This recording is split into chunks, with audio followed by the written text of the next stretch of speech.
सुबह सुबह मेरे दिन की शुरुआत होती है लंच बॉक्स बनाने के साथ। तो यहाँ मैं हस्बैंड और बेटे के लिए बना रही थी गर्मा गर्म चीले और उसके साथ ही ये मूंगफली की चटनी की रेसिपी।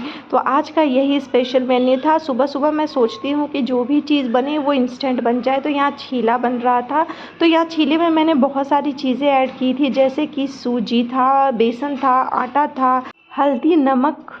उसके साथ मैंने प्याज और आलू के लच्छे डाले थे। तो ये छीला मेरे हस्बैंड का ऑल टाइम फेवरेट है। मुझे जब भी कुछ समझ में नहीं आता है सुबह इंस्टेंट क्या बनाऊँ, तो मैं ये छीला बना देती हूँ। तो हस्बैंड को बहुत ज़्यादा अच्छा लगता है, ये ऑल टाइम फेवरेट है उनका। और बेटे को उतना कुछ खास पसंद नहीं है, बेटा ओके ओके टाइप है, खा लेता है, लेकिन ऐसा नहीं कि उसके लिए बहुत यम्मी है। उसके लिए यम्मी बोले तो सैंडविचेस बना दे, बर्गर बना दे या उसकी चिल्लीज़ बना दे, तो ये सब चीज़ें उसे ज़्यादा अच्छी लगती है। तो यहाँ मैंने बेटे को सबसे पहले बना के भेज दिया था। उसे चटनी नहीं अच्छी लगती है मूंगफली की, तो इसलिए उसके लिए नहीं बनाया था। यहाँ मैं हस्बैंड के लिए बना रही हूँ छीले और उसको दिया था केचप के साथ, तो वो लेके चला गया था। और यहाँ अभी मैं बनाऊंगी मूंगफली। तो आज का डे जो था मेरा बहुत हेक्टिक होने वाला था। बहुत सारी चीज़ें थी जो पेंडिंग होने थी, वो हो गई थी, तो उसको भी मुझे सॉर्ट आउट करना था।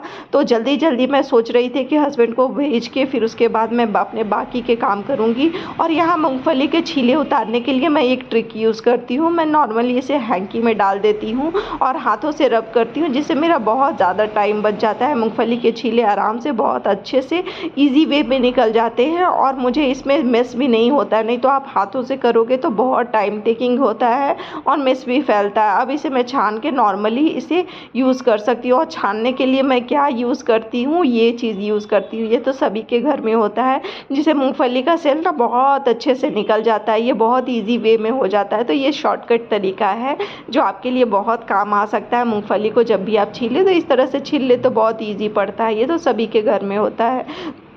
तो यहाँ मैंने लगभग सारी मूंगफली छील ली और वो जो छीला है बहुत लो फ्लेम पे बनता है। और आज का डे बहुत ज़्यादा सनी था। तो अब यहाँ लगभग बेंगलोर में विंटर ख़त्म हो गया है। हल्की हल्की गर्मी भी स्टार्ट हो गई है, ज़्यादा नहीं लेकिन हल्की गर्मी स्टार्ट हो गई है। तो यहाँ मैं जा रही थी ग्रॉसरी स्टोर के लिए, क्योंकि हस्बैंड भी चले गए थे ऑफिस और मुझे लेना था बहुत सारा सामान। तो यहाँ पे मैं जा रही थी और मंथ के एंड में होता है ना बहुत सारी ग्रॉसरीज, हम तो मंथ वाइज लेके आते हैं, लेकिन बहुत सारी ग्रॉसरीज क्या होता है ना मंथ के भी एंड के होते होते से पहले ही ख़त्म हो जाता है। इनफैक्ट मुझे तो अभी जाना है होम टाउन के लिए 1 मंथ के लिए, लेकिन तो जो चीज़ें ख़त्म हो जाती हैं उसको एंड में लाना ही पड़ता है।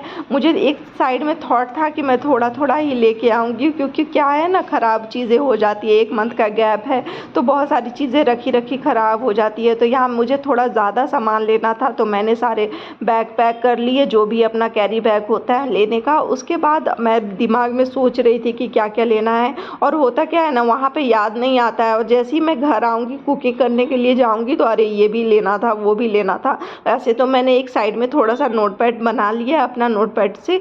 तो अभी मैं आ गई थी ग्रॉसरी स्टोर, अपने फेवरेट वाले ग्रॉसरी स्टोर। यहाँ पे मुझे शॉपिंग करना बहुत अच्छा लगता है, बहुत किफ़ायती भी पड़ता है, बहुत सारी चीज़ों में अच्छा खासा डिस्काउंट रहता है।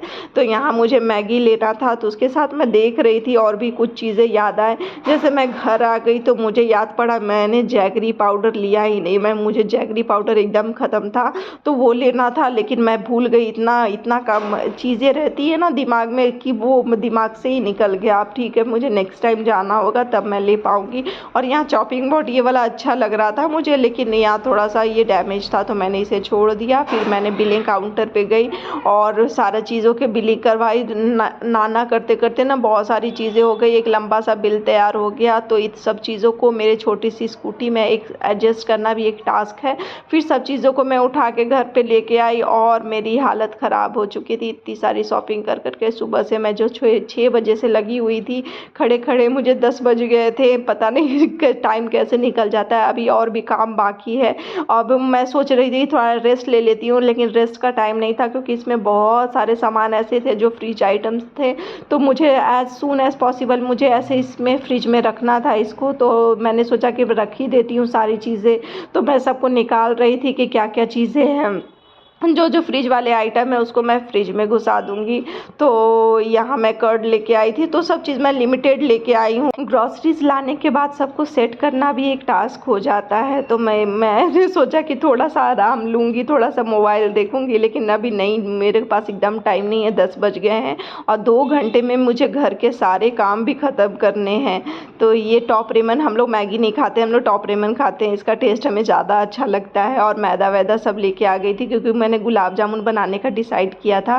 प्रियांश बहुत दिनों से बोल रहा था गुलाब जामुन बनाने के लिए, क्योंकि वो लास्ट टाइम मैंने बनाया था वो कैसे ख़त्म हो गया पता ही नहीं चला। तो प्रियांश को बहुत पसंद है, तो इसीलिए मैं खोआ भी लेके आई थी। तो आज मैं बनाऊँगी किसी टाइम में गुलाब जामुन, तो वहाँ बन के रेडी हो जाएगा। तो प्रियांश देख के बहुत खुश हो जाता है गुलाब जामुन। तो कैसा लगा आपको ब्लॉग?